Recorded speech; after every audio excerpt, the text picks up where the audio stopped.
I don't know. All right, good morning. Today is Monday, November 4th, 2024. The MPO Technical Advisory Committee meeting is called to order. Now I will ask MPO staff confirm a quorum. All right, please stand for the pledge of allegiance.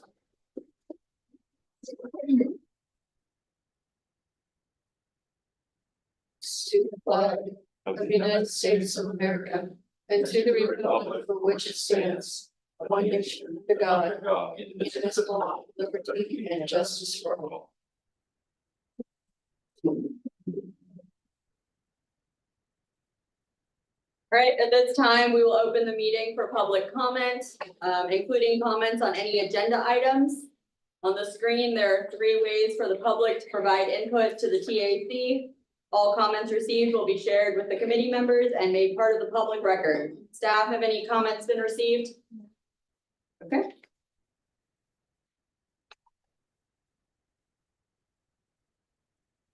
At this time, we will move on to agenda item 4, approval of minutes for the Technical Advisory Committee meeting from September 9th, 2024.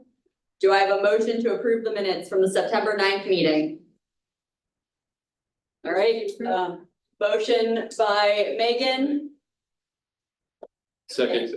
Second by Clark Davis. Any discussion? All in favor, please indicate by saying aye. Aye. Opposed, say nay. Motion passes. Moving on to action items, we have 5A, the Transportation Improvement Program amendments. We have Pamela Barr with FDOT to present this item. Okay, there were actually 2 letters for requests sent for the tip. The amendments need to be completed in order to be able to encumber the funds. These are projects that are looking to encumber their funds here in 2025. And as you know, we're already, the state year is almost half over. So these were brought, we have project 448390-1, which is US 41 from 63rd Avenue to 53rd Avenue. It's pedestrian crossing, funds were added.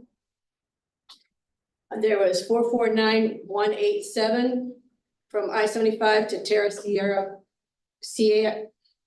River. It was a resurfacing project that had projects added, had funds added.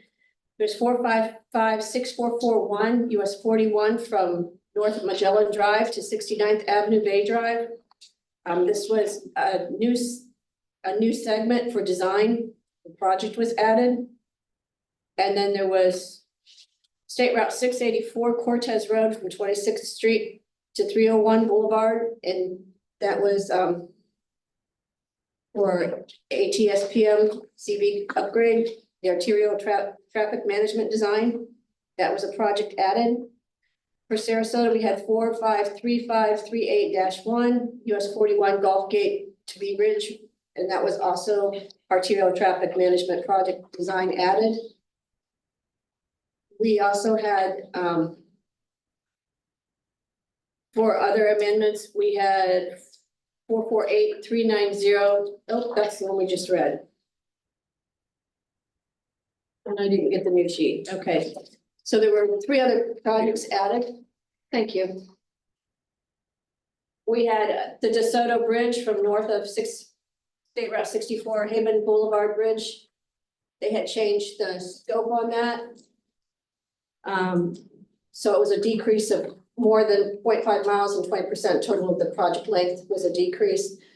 There was 455925, which is State Route 684 Cortez Road from 26th Street to 301 Boulevard. Once again, it was another arterial traffic management design was added, project was added. And then there was 441479-2, the Manatee Elementary, the sidewalk. There was construction was added. So those are projects that needed to be added to the TIP and completed in STEP. Thank you very much. And I will now entertain a motion to recommend MPO board approval of Transportation Improvement Program amendments. Is there a motion? Motion to approve. So moved by Isaac Brownman, a second. A second, but also for clarification, this includes the ones in the October 21 letter that's in the packet and the October 31 letter that was sent to us afterwards. Yes. Right. So second by Clark Davis. All in favor, please indicate by saying aye. Aye. All opposed, say nay. All right, motion passes. Once again, I'm up. Next on the agenda is item 6. Right. First, the FDOT report, draft tentative 5-year work program with Pamela Barr. So this is, we do a draft tentative every year. It's for 5 years that are going forward. It provides a snapshot of all of the improvements, the alternatives, the bridge safety, the public transportation projects that will be funded during that 5 years. The 5 years is from July 1st of 2025 to June 30th of 2030. This process,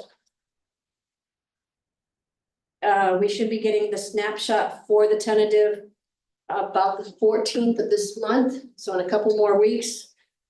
There is going to be a public hearing through December 9th through December 13th, and a face-to-face on December 11th from 10 a.m. to 12 p.m.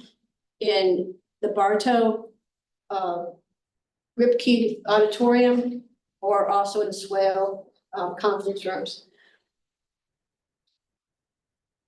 That pretty much is what we have for the draft tentative. Yeah, I'll just add one thing, Pam. I just wanted to make you all aware of it. It will come out, like Sam said, hopefully by the middle of November. So it'll likely make its way to the board as well. We wanted you all to be aware, and obviously we'll do a high-level summary of changes. Hopefully we get the, I don't know how quick I can get those. Yeah, the admin for the lead, but we will do, the NPO staff will do a high-level overview. We're aware of a number of changes that have been made, mainly concerning SU dollars and things along those lines. Some of the 2 amendments that Pam just went over were projects that were approved and discussed based off of the TSM&O master plans and safety master plans that the NPO had done. So some of those you've seen, you'll see more of them occurring in the new draft tentative. But we will be prepared to give you a high-level overview so that you're aware of the changes that have been made, as well as provide that to the board later here in November. So we just wanted you to be aware that I was coming on time, but we just did not have the actual document for you all today. Thanks. Thank you. All right, moving to our next presentation. Hello. Now we have FDOT report, 6.A.II project update with Pamela Barr. You're right. So I was asked to look at some of the projects to see what has been delayed due to the storms that came through, both Hurricane Helene and Hurricane Milton. It has changed the trajectory of some of the projects that are out there as far as timelines. One of the ones that has been hit hard is the city of Anna Maria, Pine Avenue. They've been delayed. We have, which was here?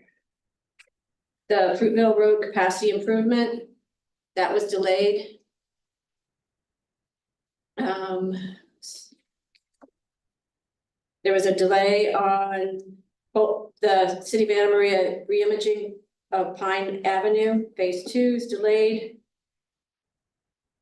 There's a delay on Moccasin Wallow. The notice to proceed is 28. So it was meant to in 28 days, so it was for 12/2/2024 is their notice to proceed.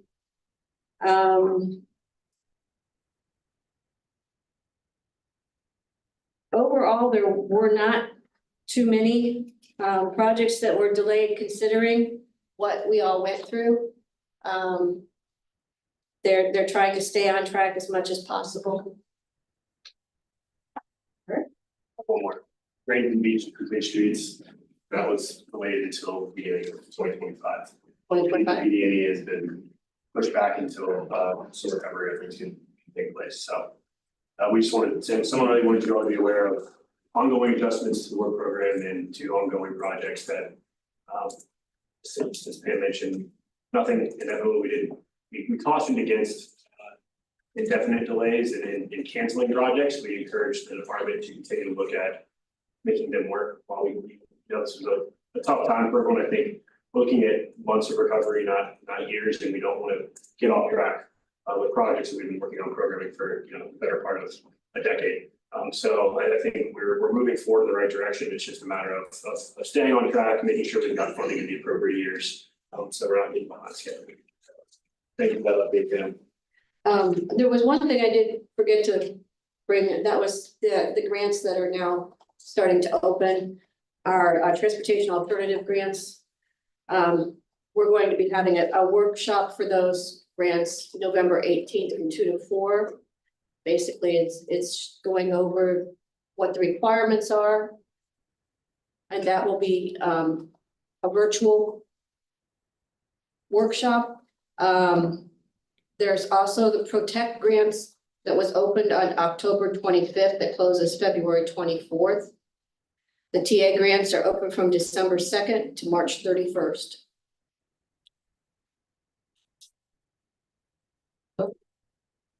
Hi, yeah, Dave Hutchinson, MPO Director, and as far as the Protect grants go, this is, resilience funding. We have a plan. We don't need to apply for planning grants. You don't need to apply for planning grants. We've already done a regional study that lists high priority projects that are consistent with, both FDOT's plan and our regional plans. So this is one where a joint project involving multiple jurisdictions is much more likely to get funded than smaller projects. They're looking for, transformative projects to some extent that have the possibility of being matched regionally or locally. And I think that's possible within as we are updating the LRTP, there's a chance to do that if you all have an idea, one of you wants to take the lead on one of these resilience projects. Sarasota County has been successful in getting a relatively small amount for a bridge replacement. That's already been awarded. This is the next round of bigger projects. If we see a grant come in and they have $10 million available nationally, we're probably not gonna recommend that you mess around with that, because that's just not enough money nationally to go after for what's involved in submitting for a grant. But if we get $30 million towards a project, that's real money. And the department has said that they will work with us on implementing projects if it's on the state road system. We don't want to apply for money on the state road system without them being involved in that. Anything else, Brian, about some of that? That's where we see a big opportunity coming up. So if you have thoughts, now is a good time that the applications are due in February. I'll cover more of that in call. All right. Project stuff, Thank you. but yeah. It's complete. All right, thank you. All right, next is our MPO report, starting with 6.B.I, 2050 Long Range Transportation Plan, Scenarios and Visions. William Roll with Kimley Horn will present. Sure. I'll do a brief intro. As you all know, we've been working with the LRTP, started earlier this year and working through a number of things. One being revisiting our scenarios and vision for the region looking forward. So here with us today is William Roll with Kimley Horn, who's going to walk us through some progress that we've made so far, and then how we're going to translate this into setting some priorities and ultimately coming up with projects. So with that, I'll turn it over to William. All right, thank you very much. Thank you for the introduction. So this is the initial phase of long range transportation plan, the vision phase of the plan. And we're going to go over just a brief review of the scenarios, the outreach, and the preferred vision. So getting started, this is not something new. The 2045 LRTP went through a visioning process. There's a lot of consistency between the 2045 plan vision and also the 2050 plan. There was actually quite a bit of workshop effort that was done in the 2045 plan, and it focused on 3 different scenarios: an economic diversity, environmental health, and creating vibrant places. And so those were the key scenarios in the 2045 plan. We've moved forward with those scenarios as well. It's important to acknowledge that there are existing development trends, okay? So we all felt this morning we wanted to go a new path. It'd be kind of hard to turn that ship around. We're already well into a particular development pattern. The vision scenarios that we're taking a look at recognizes that, you know, in the last 10 to 15 years of the planning process, you probably have more of an opportunity to move the needle than next year. What's going to get built next year is going to get built, and there's not going to be a whole lot of changing that. That trend scenario does put a particular emphasis on new growth and development largely to the west of Interstate 75, and that's something that you already ran through the process in terms of improving that forecast that's being used for the long-range transportation plan. So in terms of scenarios, I mentioned the 3 scenarios that came from the 2045 plan, and so it's promoting high value economic growth, vibrant places, and preserving environmental health. And what's been added, and kind of consistent with the discussion about the Protect grant funding, is creating resilient communities. And feeding into this LRTP is a resiliency plan that's also been developed to feed into the long-range plan. So the consensus was it made sense to add this as a scenario and a consideration as well. So what I'm going to do is go through real quick each one of the scenarios. So the first is promoting high-value economic growth scenario. Focus there is high-tech businesses, the ports, both Port Manatee and the International Airport being economic engines. That you are recognizing the assets you have in terms of educational and cultural centers, and then also recognizing that there's new technology coming to bear for transportation infrastructure. This scenario differs from the trend, whereas a lot of the development in this scenario happens west of 75 again in those later years, and development is more highly concentrated in already urban or suburban areas. And so what the map here depicts is this is kind of the trend. And if we go to the center forecast, there's a shifting. The red shows where there's a greater concentration. Some types of projects that we would foresee in terms of this scenario, and you're going to see a lot of common trends here amongst the scenarios, but complete streets, multimodal improvements, transit improvements, and premium transit would be the type of infrastructure improvements that would be typically seen in that scenario.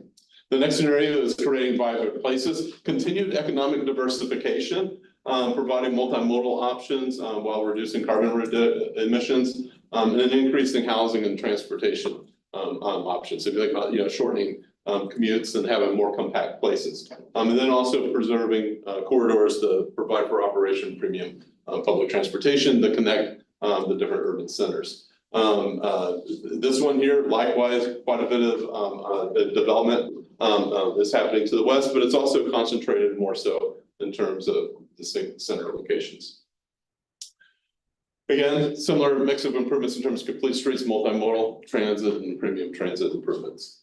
The preserving environmental health scenario looks at preserving our environmental assets, reducing carbon emissions, enforcing the urban growth boundary, and focusing on infill development, and then also increased density with the goal to decrease auto dependency. This scenario is the densest in terms of development patterns for all the scenarios. Growth is largely non-existent in the rural and external suburban areas to the east of 75, again, in that last 10 to 15-year time period. Typical projects, again, very similar thing, EV charging, water taxis, premium transit. Then the resilient community scenarios, big priority there is disaster response and recovery, something I think you guys are probably experts after having 2 storms hit you. Upgrading and building new transportation facilities to reduce the adverse impacts of natural disasters, and then also continuing to adapt to changing conditions and recovering quickly after events. And this is a particular favor to mine because one of the things when the resiliency project was started off, I think everybody was thinking the bridges. We had 2 storms. How are the bridges? The bridges are pretty good. Low-lying coastal areas, that's an issue. Inland flooding, really big issue. When we need roads and access the most, it's a lot of that inland flooding that we're seeing is, slowing down our recovery efforts. So in this scenario, there's a retreatment of growth away from the coast, and the growth is more likely to occur outside of the urban growth boundaries. And then in this scenario, complete streets projects, particularly roundabouts, resilient bridges, and resiliency mitigation measures are highlights under this particular scenario. We had a great workshop. Did anybody here attend the workshop? I think a handful of people. I mean, it was a great workshop. One of the better ones I've seen in a while. And so in terms of outreach activities, we had both a survey that was sent out. The survey was open for 2 months. It had about 700 responses. And then at the workshop, we had 25 attendees, but like people were engaged. This wasn't, show up, look at the boards, go home. But there was a lot of vibrant discussion, I felt. And what did we hear? Key highlights, that existing transportation options are lacking. The environmental theme was consistent throughout. So you think about it, we have kind of a number of scenarios that are dealing with, how we choose to live in terms of, quality of life or placemaking. But the environment was specifically identified as a particular highlight item. And then third, the public prioritized elements of all scenarios. So it was nice to see there was a recognition that it's not just this. Everything's got to be this. No, it was a more balanced approach in terms of the feedback that we received. So in terms of the survey and then the workshop, in terms of looking at the individual scenarios where the priorities were identified, is both in the survey results and the workshop results, the two priorities were preserving environmental health and creating vibrant places. The workshop put vibrant places above environmental health, and it was the reverse of that in survey.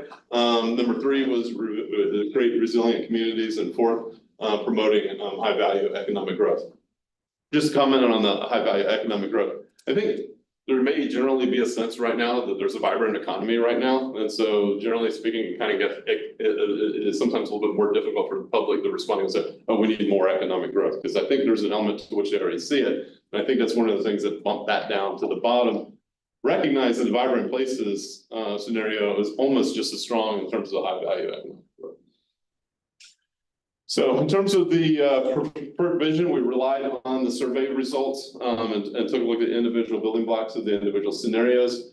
It's truly a blend of the different scenarios, and the balanced future has a particular emphasis on balancing safe and multimodal options, which was an element of each one of the scenarios. So development under the scenario, in this case, it draws on elements all of the 4 scenarios. Development is diverted from east of 75 to west of 75, but not all of the growth, a portion of the growth, a little bit more emphasis in terms of the urban cores.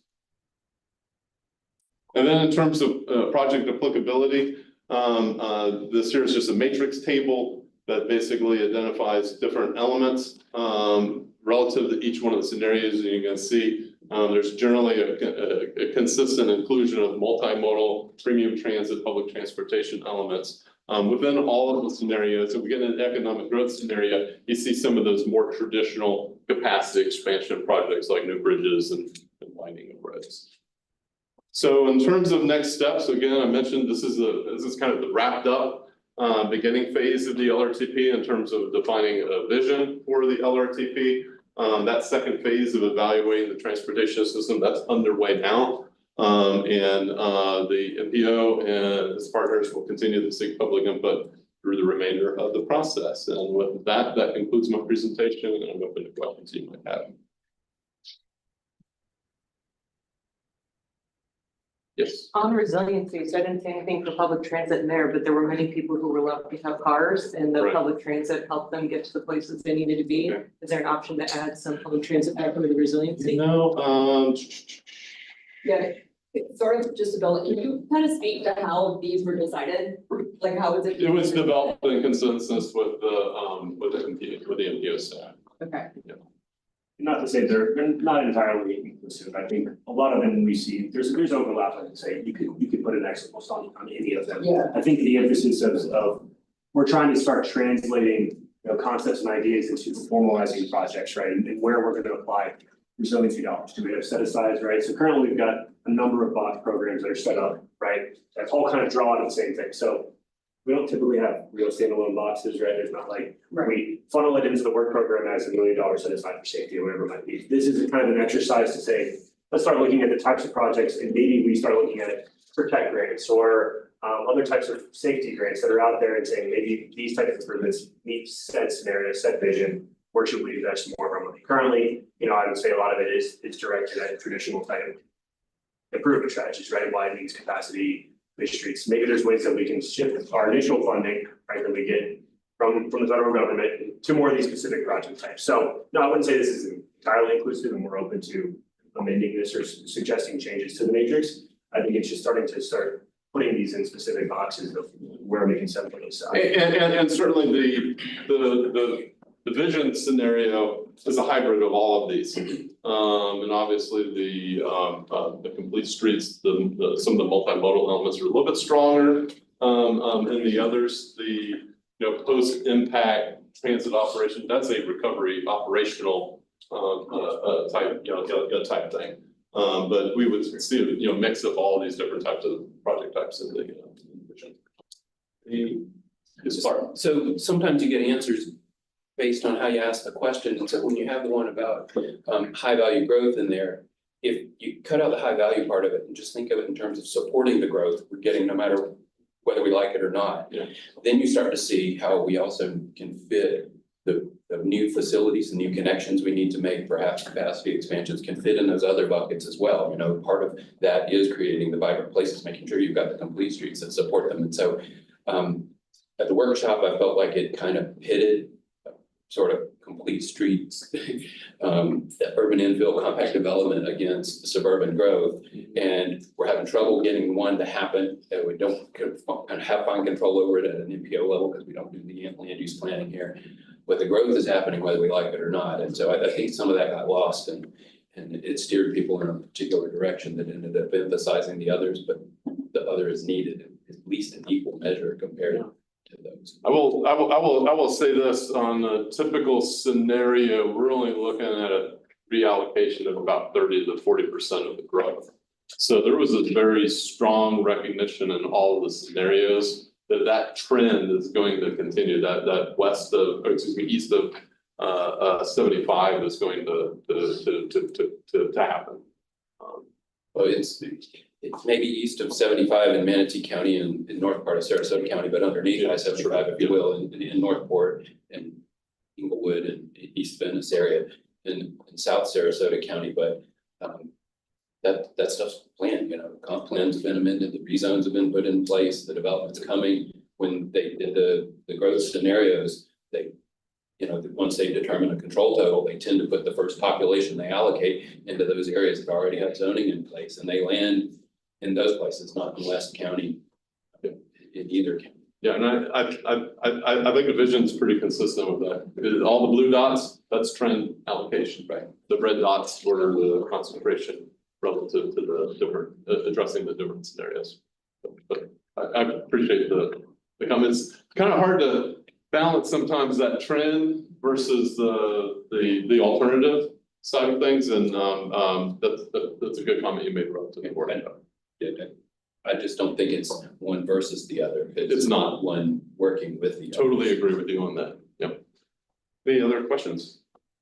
I was wondering if when you're parsing out the project types and making those project goals, if there's room for exploring project types that would implement mitigation and monitoring to kind of build on that resiliency aspect and integrate across the goal areas. If I get this wrong, you let me know I'm getting this wrong. Any project we do moving forward is going to have to address resiliency.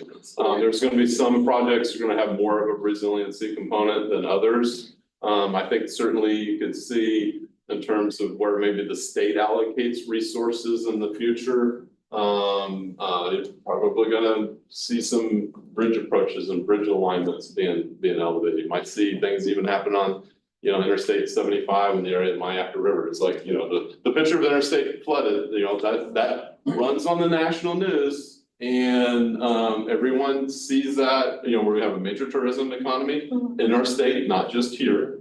When people turn on the news and they see the portion of the interstates flooded, they think they can't go on vacation in Fort Lauderdale or the Panhandle.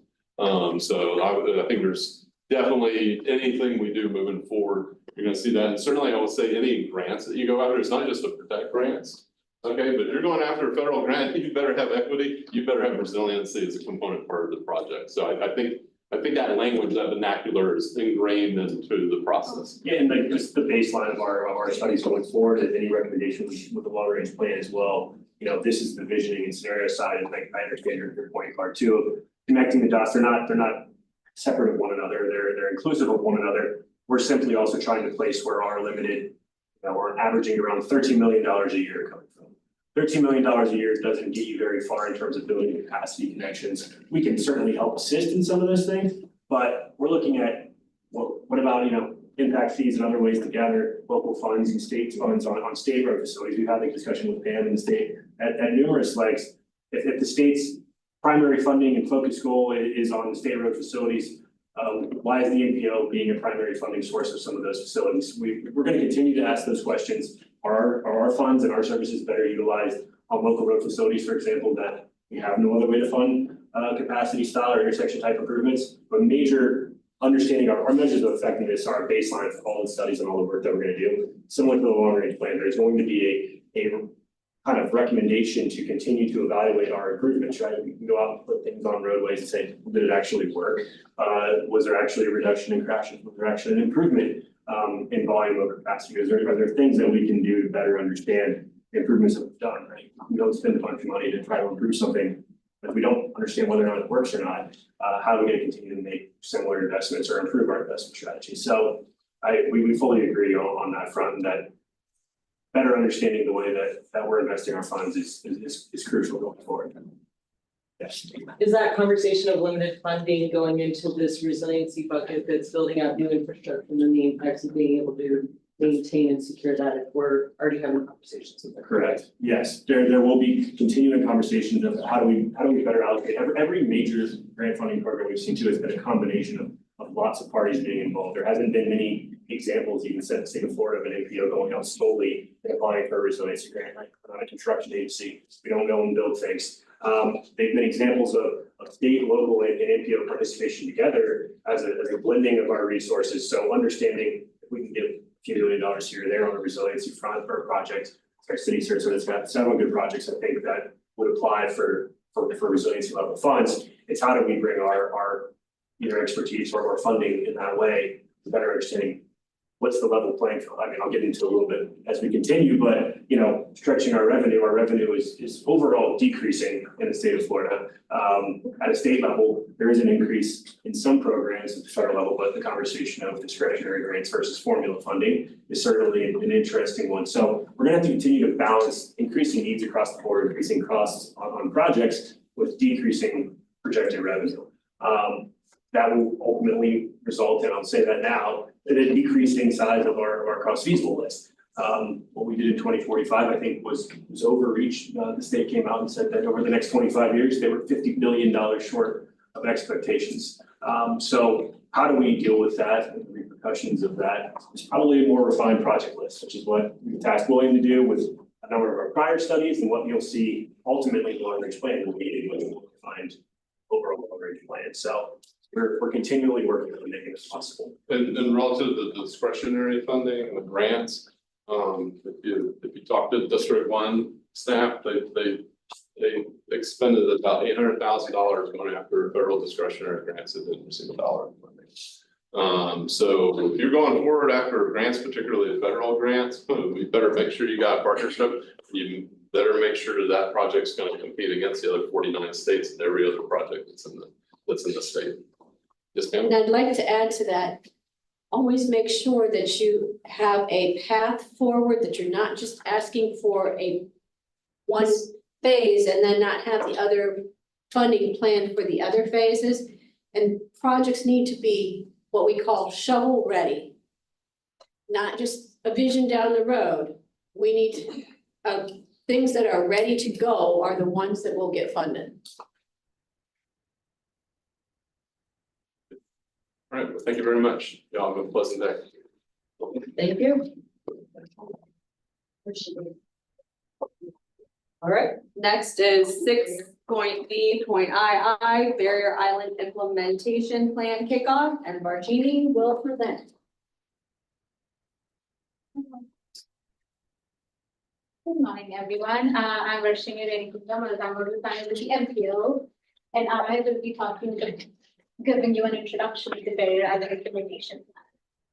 So, this Barrier Island Implementation Plan is, can serve as an extension to the congestion management process that we've adopted in September, and it could also be, viewed as one of the key recommendations that stem from that process. So the key objectives of the study are addressing congestion and improving mobility in the study area, promoting resilient development, and enhancing visitor and resident experience in terms of pedestrian facilities, improved transit connectivity, and micromobility solutions.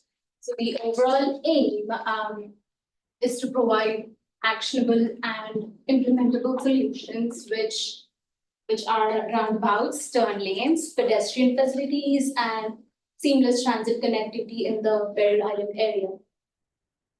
So the schedule runs from 2024 October to August 2025. So by now, the team should have a dashboard to be presented, but with the back-to-back storms and with all the situation that's in the Barrier Island now, I think we are a little behind the schedule.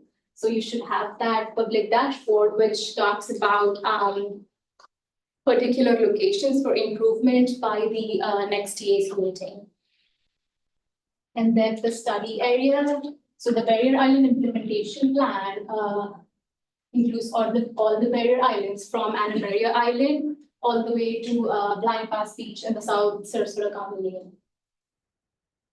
And the key deliverables of the study include a review and a memo of all the previous studies that have been conducted in the Barrier Island area, followed by a review and memo of all the case studies of similar situations, similar Barrier Island areas in the state of Florida and also nationwide. And followed by a review and memo of all the resiliency efforts that have been pertaining to the islands. A congestion relief implementation plan, followed by a toolkit of mobility, complete streets, and resiliency efforts. So that's it for the introduction, and if you have any questions, I had a question on the term of the seamless transit connectivity. What do you guys at this point in time envision that to be?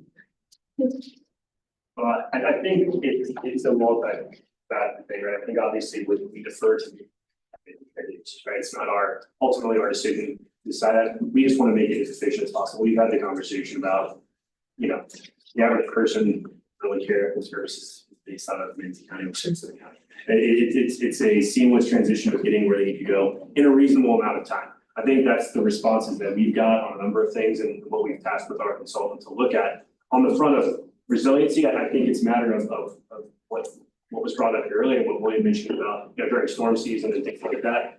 The ability of the transit service to provide a valuable service to the community, the ability to continue to do that and expand that is necessary. I think as we continue to be transit pilots and those things, the transit service is a great piece of that. I think that's probably as far as it would go on the resiliency front. I think when we start looking at the regional, we're looking at a potential regional, transit evaluation as, kind of directed by the board to look at that. I think we'll have further conversations about how we can, either take good examples of the on-demand service that's out on the island, expanding that elsewhere, or potentially looking at, continued expansion of service eastern parts of our county. I think that was another great discussion as we're seeing aging, some of our, and Nick's working on a demographic work, but a number of, our aging communities continuing to move out east outside of the realm of our major transit services, especially our transportation Spanish groups. So I think a lot of it will be revolving around that is seeing what kind of transitions to some other services that might serve a greater portion of the region. So on this front, I think it will be resiliency side, at least in the Barrier Islands implementation. I think it's mainly around how we continue to have continuity of service during those types of events.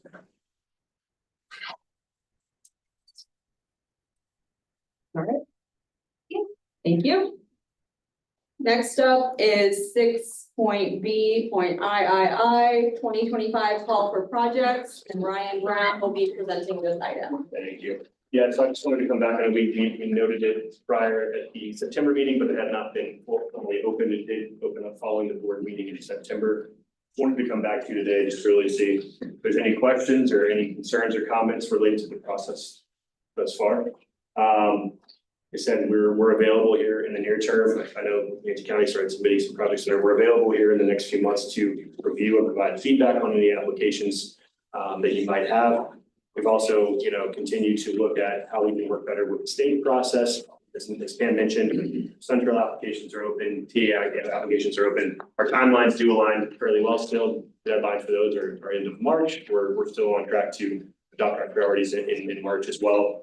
I did get a comment from Saji last week. I know he's out here. They're still busy on the islands, obviously, regarding any assistance that we might be able to provide in assisting them meeting the deadlines. I didn't think the state would allow us to push back deadlines for Suntrail applications for TA, but we did offer our services as a planning team here at the NPO to assist with applications, filling them out, reviewing, and even helping formally submit really all you would need on your end if the project's new, or if it's probably existing, really new cost estimates, new limits, and then ultimately signatures. So certainly we can help update those applications as needed. So just want to make our services and our team available to assist you in that. I know it's been a difficult year and in some circumstances and will continue to be as we continue to recover from these storms. So really, there's not too much more on that. I just want to make you all aware that, we're here to help with this process.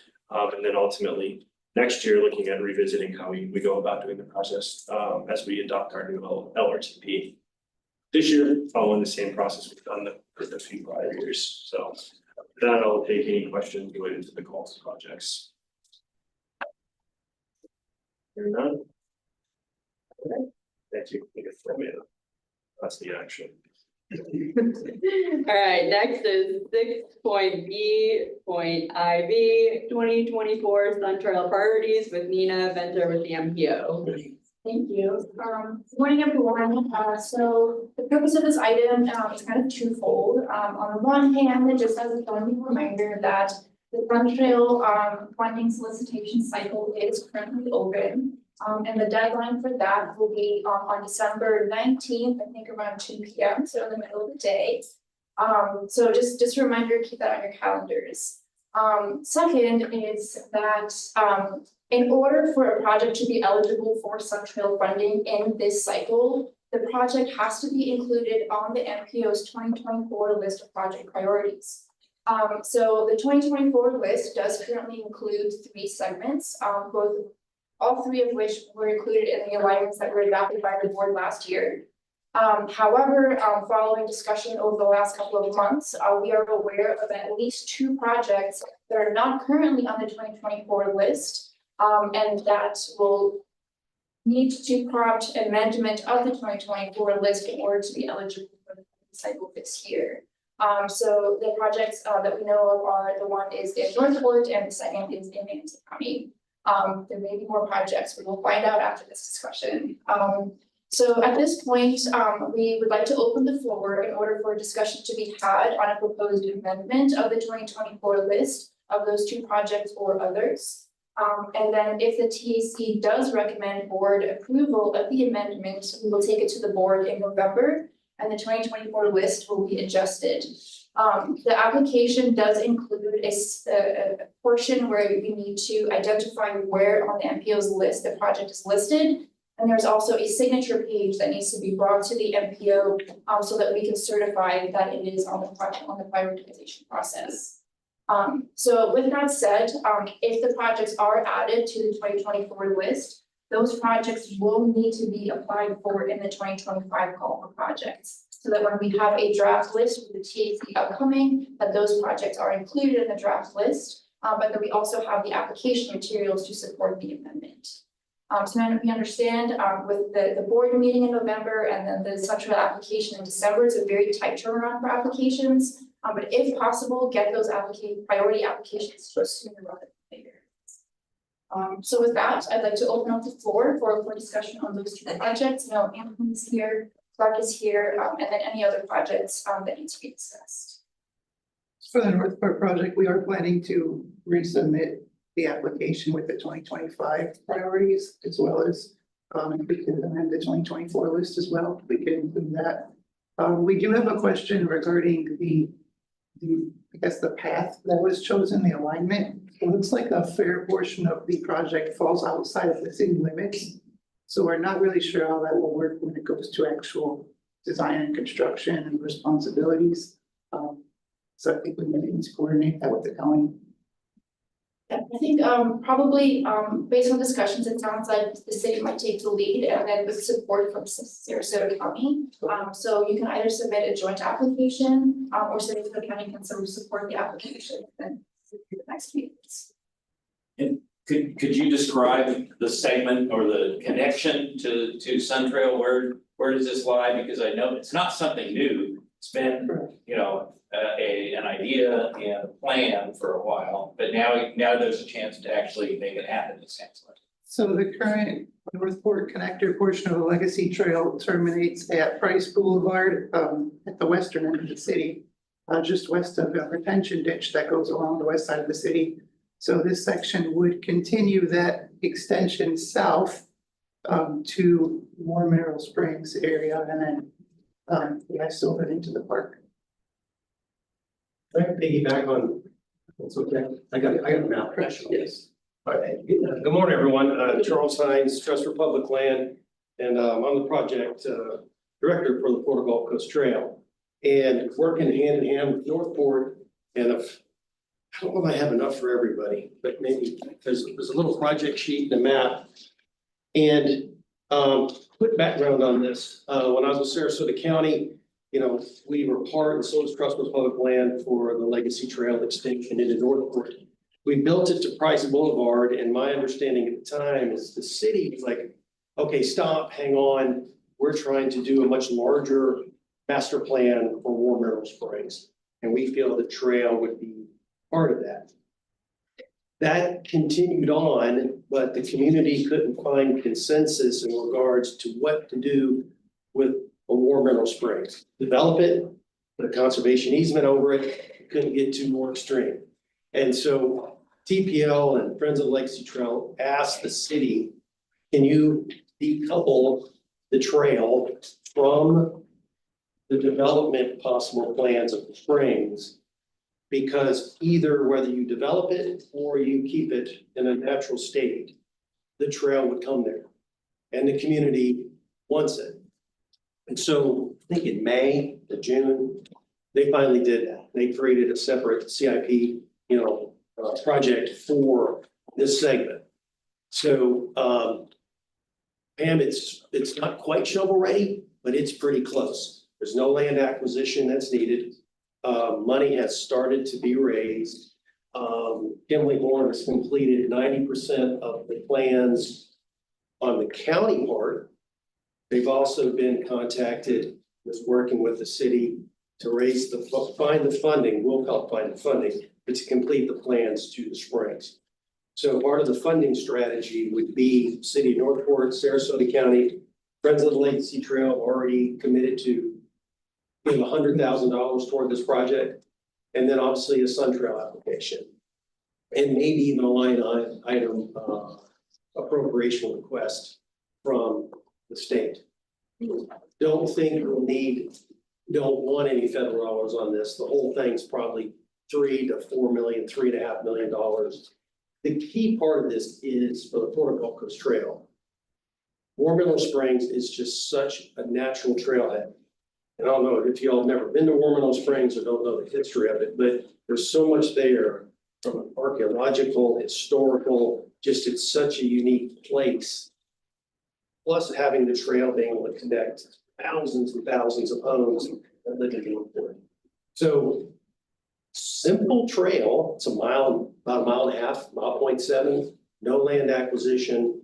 But it's a very, very important segment. So that's why we hopefully be able to seek your recommendation added to the list. It wasn't ready to be on the list a couple years ago. Now with the city's decision to say, let's move forward with the trail, in all likelihood, they voted to put a conservation easement over the Warm Riddle Springs, which is great. So this place will be a very, very unique, natural, protected place with a multi-use trail coming here. So long speech, sorry, but it's exciting because I felt like the promise that the county commission made to the city of Northport, not that we didn't fulfill it, but this would complete that trail. Thanks. So thanks.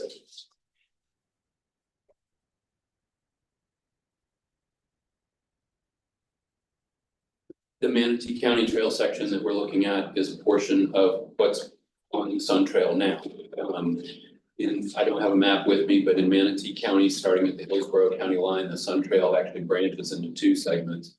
One runs to the west from Parrish to Palmetto, across the river along Manatee Avenue and out to the Barrier Islands and south into Sarasota County. The east leg runs roughly north-south. There's a part of it that loops through Duet Preserve, but runs along our future development area boundary to Bourneside Boulevard, along Bourneside Boulevard, and then connects into the same facility in Sarasota County and ultimately connects to the trails that they have planned in that area.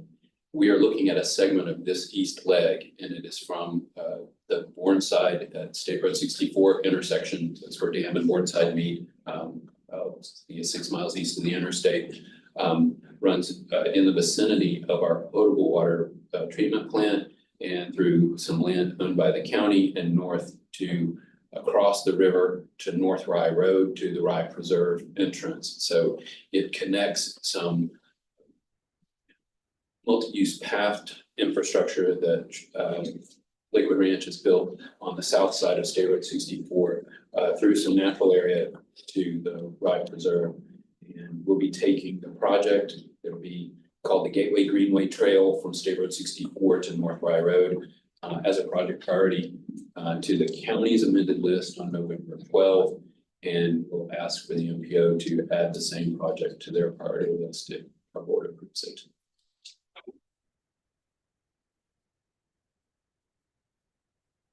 Any questions? You have anything to add, Nina? No, if there are no other projects, at this point,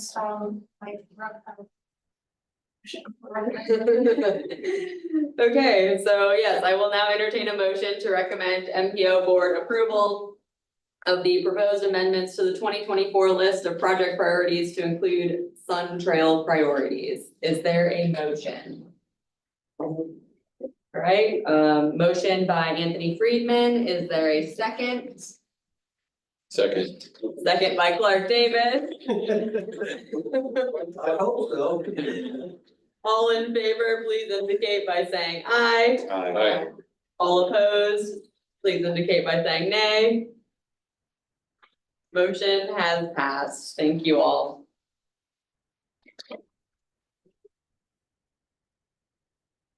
All right, the last item under the MPO report is 6.B.B, storm recovery progress and needs. I'll turn it over to Ryan Brown. Yeah, it's just more of just an open-ended item, kind of leave on here so through the end of the year. If there's anything that you can think of that the MPO could assist you all with, please let us know. I know I mentioned helping out some applications and things like that here going forward throughout the call for projects. But if there's any other needs, any other things that our staff can kind of step in and assist with, please let us know. We'll make ourselves available. I know you've all probably had a busy few months here. We're continuing to try to help ease that load if possible. So it's more of just an open-ended item. Feel free to reach out to us. We're happy to help wherever we can. So with that, I can turn it back over to you and who wants to run the table. All right, the last item on the agenda is once around the table, we will go around for member comment. Want to start here? Do you have any? Yep, just want to make a quick introduction. Over here is our new Town of Longboat Key Town Engineer with Public Works, Jennifer Ferris. So she's here for the first time as an audience member. I'll be transitioning out of this role, and then she will be the new voting member with the MPO probably by the January meeting. So just want to introduce Jen to the town team. Thank you. Welcome. Yeah, I have no update. Well, I just have a request. Tell us how you did in the storms, you know, any comparison, observations that you have, and then what's left or what, you know, how are you doing on the recovery? Because I think people want to stay out of the way to some extent, so they're not out visiting yet. But, you know, you have a brand new hotel that's. Yeah, so on Longboat Key, I mean, took a lot of damage in Helene, a lot more damage than expected. And a lot of folks that have been there a long time never saw anything quite like this. We've heard reports about Port Manatee, about elevation 5.5 or 6 in terms of a surge. We got way more than that in terms of the wave action, because our dune is an elevation 6 dune that got completely not only exceeded, but it got pushed. All the dune and beach sand, quite a bit of it got removed and placed onto Gulf of Mexico Drive and private property. We have some rack lines that are up at elevation 8.5 or more. We've got over 2,400 properties that were damaged. A lot of them will have to be demolished. A lot of them were at grade structures that won't be coming back. So there's a lot going on in recovery. Our zoning and building staff are going to be setting up an additional group to manage permits that are coming in. We're in the middle of debris collection, and it's an ongoing effort. So a lot going on, but we're in recovery. So in fact, it could have been worse with Milton, but thankfully the surge in Milton was a lot less in our area than expected. It was actually, you know, Debbie was the rain, Helene was the surge, and then Milton was the winds. We have impacts from all three, and I'm sure everybody else in the room does as well. Yep, so that's similar stories all over. It's the same issue. I was personally involved in the windshield assessment, driving around and making notes on issues, and then having a tactical team and other staff members going around. It's been an ongoing effort, but what the county has done is most of us have transitioned back to our normal duties. Only some critical staff are still working on a storm recovery effort. But last Thursday, there was the county administration had some appreciation lunch for the staff. You know, that was quite, but yes, it could have been worse, but I think there's much to be done. Our staff has been out, our workers have been out, a lot of sand has been cleared, roads have been cleared, and in a short time. But the devastation that was seen was phenomenal. It, like I said, it's changed a lot of trajectories for a lot of the projects. Have been moved back out a little bit until things can be cleared. Some projects relied on current structures that are no longer existent. So patience, please, as we move forward as best we can. In the city of Venice, most of our damage was to low-lying areas on the island that suffered from storm surge. Debris removal is ongoing, and residents are struggling with the 50% rule and how they will deal with that and their future plans. In city of Bradenton, they had a surge on the properties by the Manatee River.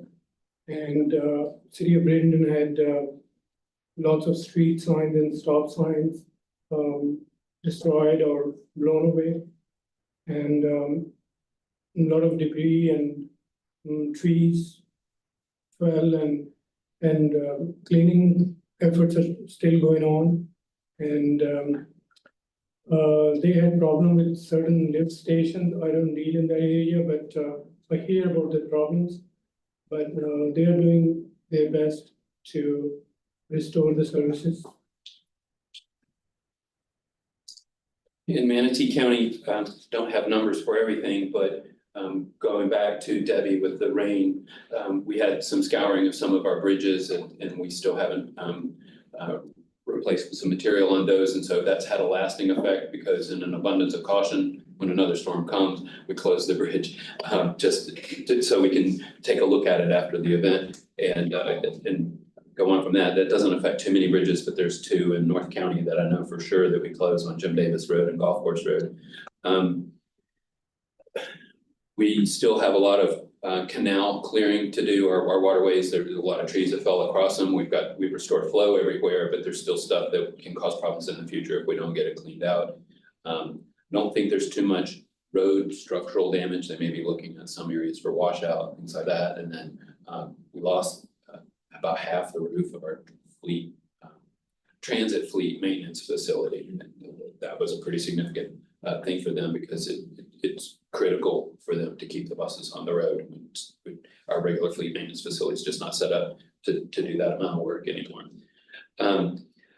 Our signal system, we were tracking about 310 signals, what we call traffic signals. It included anything that's overhead and has a red component. So it's hawks and flashing beacons at four-way stops and fire stations as well as regular traffic signals.